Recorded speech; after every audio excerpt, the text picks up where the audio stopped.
My wife and I had been married for 2 years when the cracks started showing. Not the kind that come from big arguments or dramatic moments. The kind that come from something smaller, repeated, quiet. A shift in the way she talked to me, especially when other people were around. It started with comments. Nothing that would make someone stop and stare, but enough to notice. A dismissive tone when I said something at dinner with her friends. A little laugh after one of my opinions, like I had said something charming in its naivety. She'd catch herself sometimes, look at me and move on. I'd bring it up later at home privately. She'd say I was reading too much into it, or that I was too sensitive, or that she was just being herself, and I needed to give her space to be herself. That was the line that started showing up more. Space to be herself. Her cousin Bethany had a lot to do with it. Bethany had never hidden the fact that she thought Beatrice had settled. She never said it directly to my face, but it came through in the way she looked at me, in the way she'd compliment Beatrice in front of me.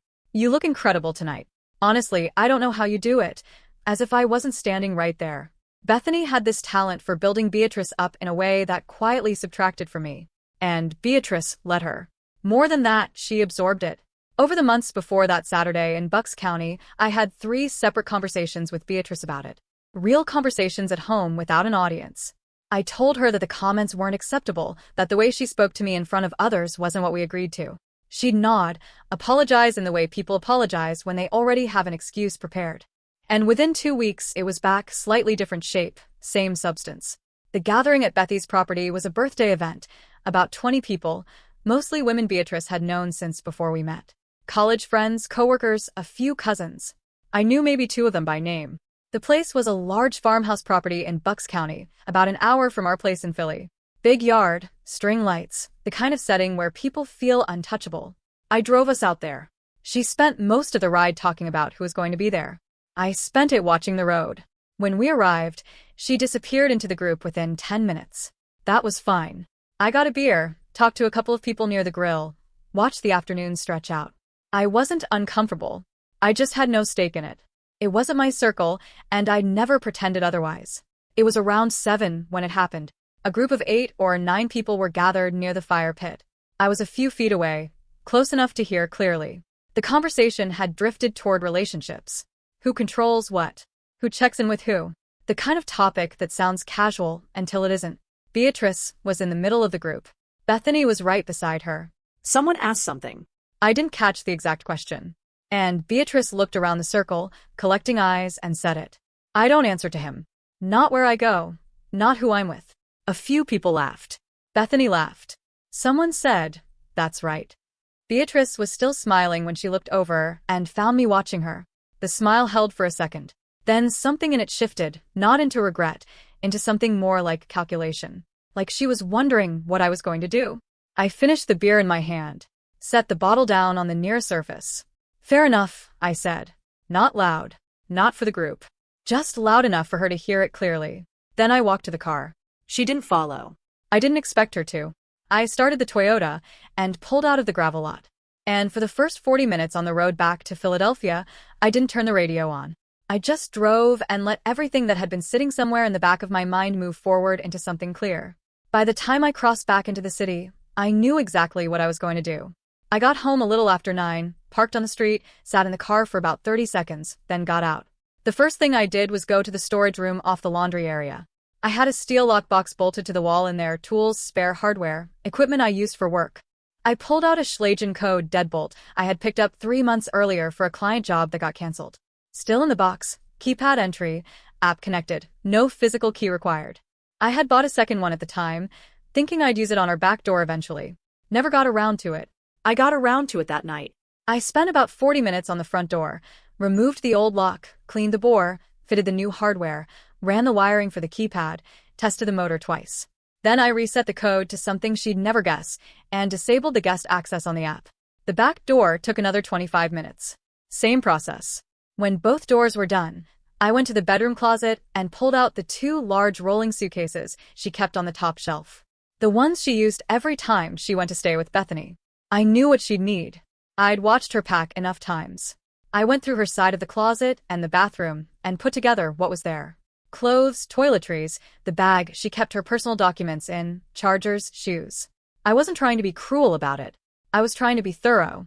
I brought both bags to the front steps, and left them there, zipped and upright.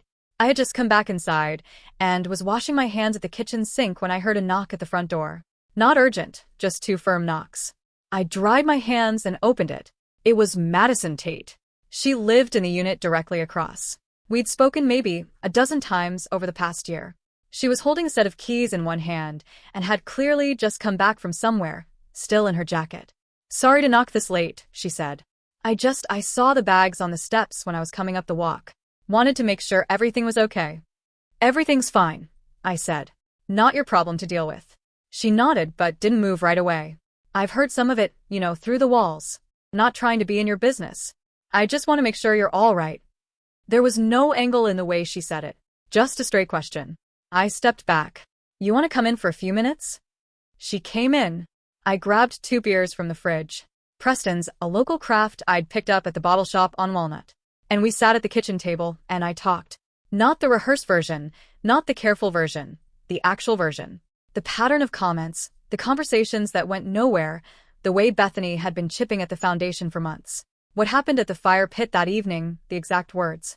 Madison listened without interrupting. She didn't fill pauses with reassurances or try to offer explanations for Beatrice's behavior. She just followed the story. When I finished, she was quiet for a moment. Then she said that in front of a group of people on purpose.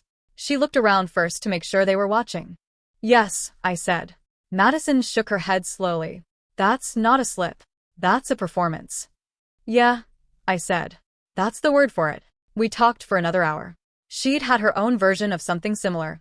Not a marriage, but a long relationship where the disrespect had been incremental enough that she'd almost normalized it before she caught herself. She wasn't drawing comparisons or making the conversation about her. She was just offering context the way people do when they genuinely understand something rather than just sympathizing with it. When she stood up to leave, it was close to midnight. At the door, she turned and said, "For what it's worth, you handled tonight right. Most people would have made a scene." "Making a scene wouldn't have changed anything," I said. She smiled once, brief, and walked back across the street. I locked the door, keypad code, solid click, and went to bed. Beatrice's suitcases were still on the front steps. She hadn't called. She hadn't texted. She was still at Bethy's, in the same circle with the same audience, probably still performing for whoever was left by that hour. I turned the light off and didn't think about it again until morning. Sunday came and went quietly. I worked on a side job in the morning, a small cable routing project for a guy in Fishtown who'd been on my list for 2 weeks. Got back home around 4 o'clock, showered, made food. Around 8, I got 2 texts from Beatrice back to back. The first one said, "I'm on my way back. We need to talk about last night." The second, "You had no right to just leave like that. You embarrass me." I read both of them, set the phone face down on the counter, and went back to what I was doing. She arrived at 9:40. I know because I heard the Uber door shut from the living room. I didn't go to the window. About 30 seconds later, I heard her key hit the lock, then again, then a pause, then faster, like she was trying different angles. The keypad gave her nothing. No beep, no click, no give. I had disabled the legacy cylinder entirely when I installed the new hardware. There was no fallback. She knocked once, then 3 times, then a flat palm pound that rattled the frame. "Open the door." Her voice was tight, controlled, trying to stay below a level that would carry down the street. "I know you're in there. Open it right now." I didn't move. "Jackson. Louder now. This is my home, too. You don't get to do this. Open the door." I stayed where I was. A minute passed. Then I heard a second voice, calmer, from the direction of the street. "He's not going to open it." Madison. She'd been coming back from somewhere and had seen Beatrice at the door. She stopped at the bottom of the front steps, hands in her jacket pockets, not moving closer. Beatrice turned around. She looked at Madison for a second, then at the suitcases still sitting to the side of the steps. Then back at Madison. "Who are you?" she said. "His neighbor," Madison said. "We talked last night." That landed. Beatrice's expression shifted, something between confusion and the beginning of a different kind of anger. "You talked to my husband last night?" "He needed someone to talk to," Madison said. "You weren't here." "I wasn't here because he left. He left because of what you said at that party." Madison's tone didn't change. No heat in it. Just the words, plain and clear. "He told me exactly what you said." Beatrice took a step down toward her. "You have no idea what goes on in our marriage. You're a neighbor. You don't know anything about us. I know what he said, Madison said. And I know what you said because he repeated it word for word. She paused. Fair enough. That's what he said back to you. 2 words. And then he came home and changed the locks. Madison glanced at the suitcases. Your things are right there. He didn't throw anything out. He packed it. He doesn't have the right to lock me out of my own. You told a group of people you don't answer to him, Madison said. You got what you asked for. He stopped asking. Beatrice's voice went sharp. Don't talk to me like you know me. You're nobody. You're a neighbor who spent one night listening to his side of a story, and now you think you have something to say to me.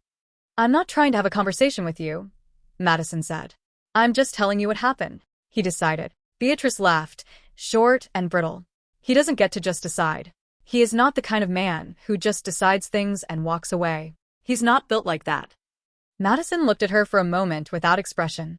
The locks say otherwise, she said. Beatrice looked back at the door, then at the suitcases, then at Madison. And for the first time since she'd gotten out of that Uber, there was nothing in her posture that looked like control. Tell him to open this door, she said lower now. Tell him I'm outside. He knows, Madison said. She didn't say anything else. She just walked past the steps and went inside her own place. Beatrice stood on the front walk for a long time after that. I could hear the occasional sound, the scrape of a suitcase wheel, a few muffled words that might have been a phone call. Eventually, the sound stopped. In the morning, the suitcases were gone. She didn't come back that day or the next. Monday morning, I called Vincent Odom. He was a divorce attorney a coworker of mine Brian Holloway had used 2 years back. Said the guy was straightforward, no games, flat fee for uncontested cases. I left a voicemail at 8:15 and he called back before 10. We scheduled a consultation for Wednesday afternoon at his office on Chestnut Street. In the meantime, Beatrice was calling. Monday afternoon, 2 calls, no voicemail. Monday evening, a text. We need to talk about this like adults. Call me. Tuesday morning, a longer message. She'd had time to organize her thoughts, and it showed. The tone was measured, almost clinical. She acknowledged the situation had gotten out of hand. She said some of what happened at the gathering wasn't handled well on her part. She said she understood I needed space, but that locking her out of the house was an extreme reaction to something that could be worked through. I read it twice. Then I put the phone down and went back to work. Wednesday, I met with Odom. He was in his late 50s, wore a plain gray suit, had a framed law degree on the wall, and nothing decorative anywhere else in the office. He asked questions. I answered them. The lease for the house was in my name only. Beatrice had never been added, something we talked about doing and never got to. No children, 2 years of marriage, joint checking account, separate savings, 1 vehicle in my name. He said it was about as straightforward as these things get, uncontested, assuming she didn't decide to make it complicated. We were looking at a standard timeline. He'd prepare the initial filing and I'd review it by end of week. I signed the retainer, shook his hand, and left. That evening, Beatrice showed up at the door. I heard the knock, different from Sunday measured. She'd thought about how to approach it. Jackson, her voice through the door, even. I'm not here to argue. I just want 5 minutes. That's all I'm asking. I stood on my side of the door and said, I've got an attorney. You'll be hearing from his office by the end of the week. Silence. You're filing for divorce. Not a question. Yes. Another pause. When she spoke again, the evenness was gone. Over one night. Over one sentence at a party. You're ending a marriage over that. It wasn't one sentence, I said. You know that. Jackson, I'm done talking through the door, I said. Anything you need to say it to Odom's office. She knocked again, once, twice, then stopped. I heard her footsteps down the steps, and that was the last time she came to the house. A few days later, Bethany called my cell. I saw the name, let it ring out, then blocked the number. Whatever intermediary role she thought she was stepping into, I had no interest in the script she'd prepared for it. The filing went through the following week.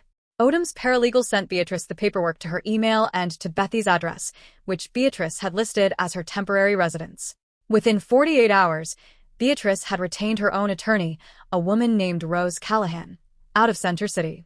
Callahan sent over a response that tried to complicate the asset picture, suggesting Beatrice had contributed to the household in ways that weren't reflected in the documentation. Odom reviewed it, wrote back a measured 2-paragraph reply, and attached the lease, the utility account history, and the bank records.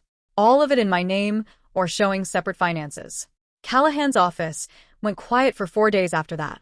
During all of it, my routine barely changed. Up at 6 o'clock, out by 7 o'clock, work until mid-afternoon, home. I picked up 2 more side jobs that month.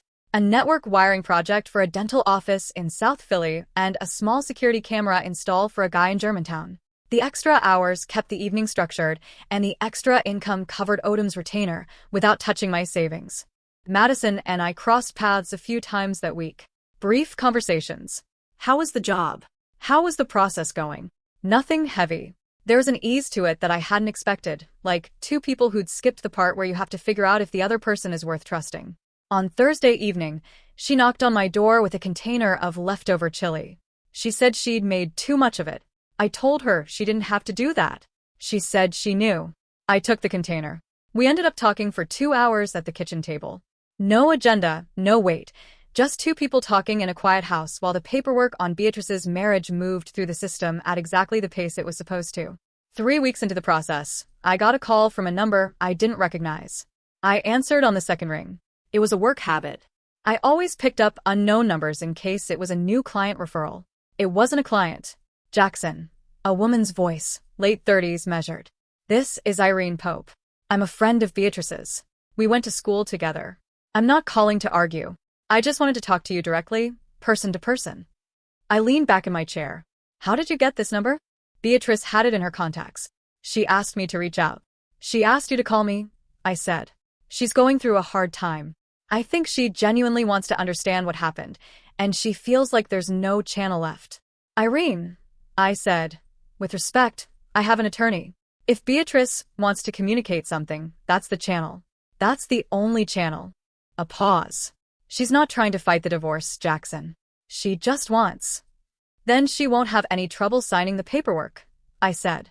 Have a good evening. I hung up and blocked the number. What I didn't know at the time was that the same group from that night in Bucks County, the circle Beatrice had performed for, was starting to fracture quietly around her. I found out later from Madison, who had a work connection to one of the women at that gathering, a woman named Stella Graves, who'd been at the fire pit the night Beatrice made her announcement. According to Stella, the story had shifted considerably in Beatrice's retelling. In her version, I had walked out on her without explanation, abandoned her at an event far from home, and then locked her out of the house when she returned. The locks, the bags on the steps, all of it was framed as something I had done aggressively without provocation. The problem was that Bethany had been there. And while Bethany had no interest in undermining Beatrice, some of the other women at that party had seen and heard what actually happened at the fire pit. The exact words. The look around the circle for approval before saying it. The group laugh. And a husband who'd walked to his car without raising his voice. Stella told Madison that a few of the women had started asking questions Beatrice couldn't answer cleanly. Why did he leave without saying anything? Because he said 2 words and walked out. What did he say? He said, fair enough.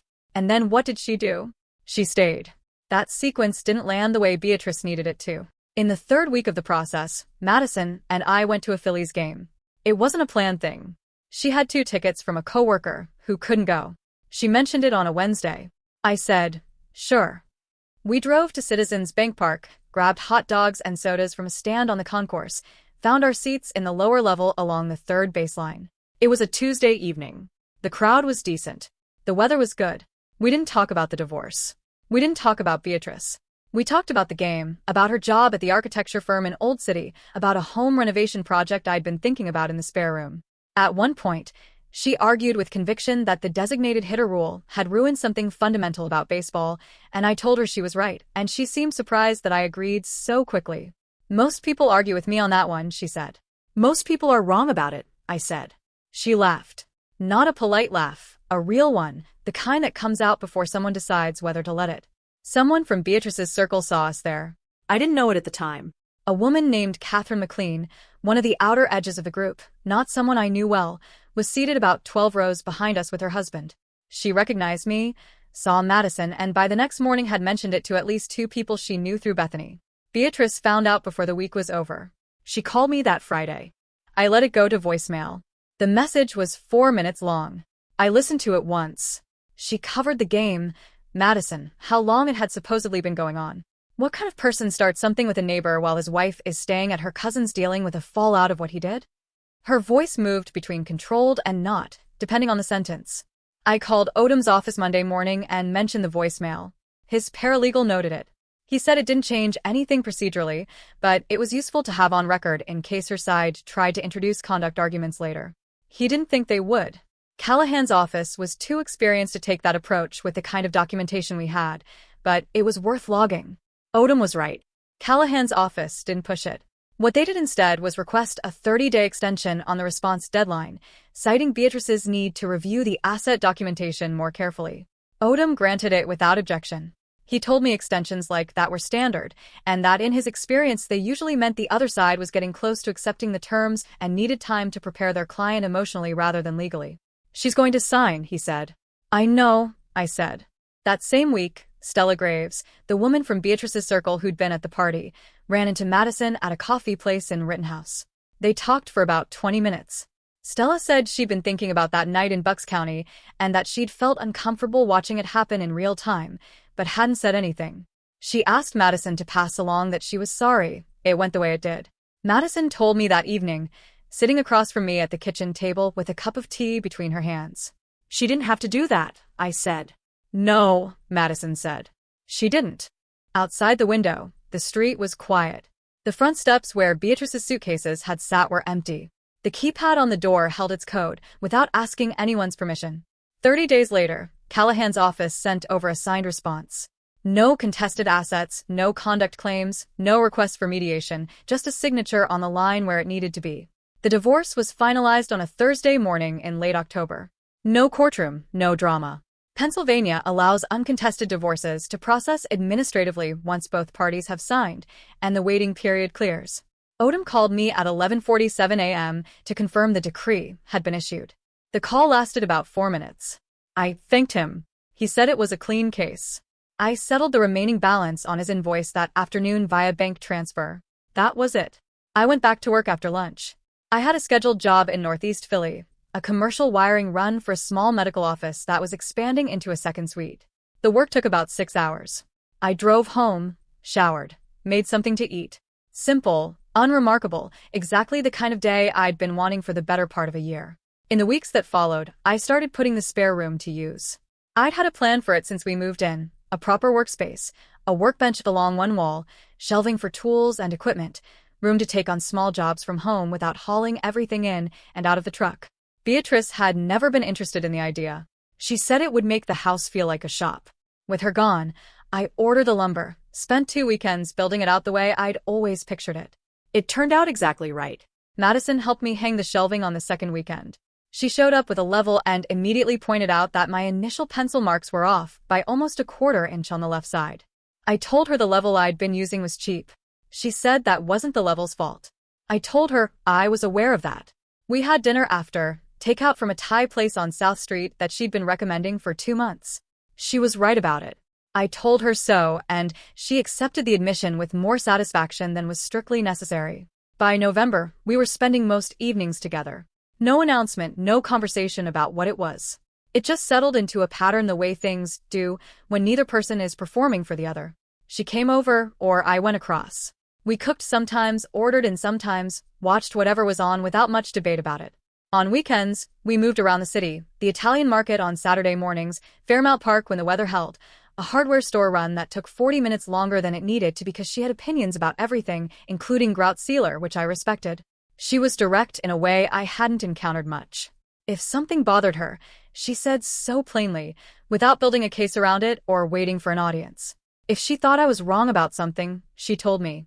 And when I explained my reasoning, she either changed her position or held hers, depending on whether the argument landed. There was no performance in any of it. No calculation, just a person who said what she meant and meant what she said. It was the most uncomplicated thing I'd been part of in years. I heard about Beatrice through a mutual contact in December. Someone who knew both of us peripherally through a neighborhood association we'd briefly been part of. Not gossip exactly, just information that came through naturally in conversation. Beatrice had moved into an apartment in Fishtown. She was back at her job. She worked in marketing at a firm in Center City, had been there since before we met. The divorce hadn't affected her employment or her income. Practically speaking, she was fine. What wasn't fine, apparently, was the circle. The group that had laughed at that fire pit in Bucks County had contracted around her in ways she hadn't anticipated. Not because anyone had taken a formal position against her. That wasn't how those dynamics worked. It was subtler, fewer invitations, conversations that shifted when she entered them. The particular social temperature that drops when a story has gotten out and settled into people's understanding of who you are. Bethany was still there. Bethany would always be there. But Bethy's circle had its own limits. And outside of it, Beatrice was navigating a version of her social life that looked like the one she'd had before, same city, same people, same venues, except that something in the architecture of it had changed. The men who she believed were watching her at every gathering, the ones she'd used as evidence of her own value, they were either coupled, indifferent, or simply not interested in the version of her that now came with a story attached. I didn't take any satisfaction in that exactly, but I didn't look away from it either. She had engineered a public moment to demonstrate that she was above accountability, and the public had remembered. That's how it tends to work. On a Friday evening in early December, Madison and I were on the back porch. It was cold enough that we'd brought out the heavy blanket from the couch and split it between us. She had a mug of something warm. I had a beer, a proper one, a dark lager from a place in Kensington that a client had recommended. The alley behind the house was quiet. A few windows lit in the buildings beyond the fence. "You doing all right?" she asked. Not with weight behind it. Just checking. "Yeah," I said. "Actually, yeah." She nodded and looked out at the alley. "Good." We sat there for a while, without talking. The kind of quiet that doesn't ask anything of you. At some point, she said, "The shelving looks good, by the way, even if you would have put it up crooked without me." "Slightly crooked," I said. "There's a difference." She laughed. I did, too. Inside, the house was warm. The workroom was finished. The front door held its code, and the only person sitting on that porch was someone who had never needed an audience to know her own worth. That was enough. What do you think about today's story? Here we see a wife who needs an audience. He needs people watching to validate himself, to strengthen everything he believes in. And honestly, the results are very different, aren't they? He orchestrates the entire scene, draws our protagonist into the situation, and expects what? That he would just accept it and continue to tolerate such behavior? Well, there's your answer. And the neighbor apparently didn't waste any time either. He intervened and took his place in the situation. I don't know about you, but I'll also keep an eye on him. What do you think? Notify me in the comments. Well, that's where our video ends. I really hope you have enjoyed your time here. Don't forget to leave your likes, your comments. Thank you very much for watching it, and see you in the next story. Take care.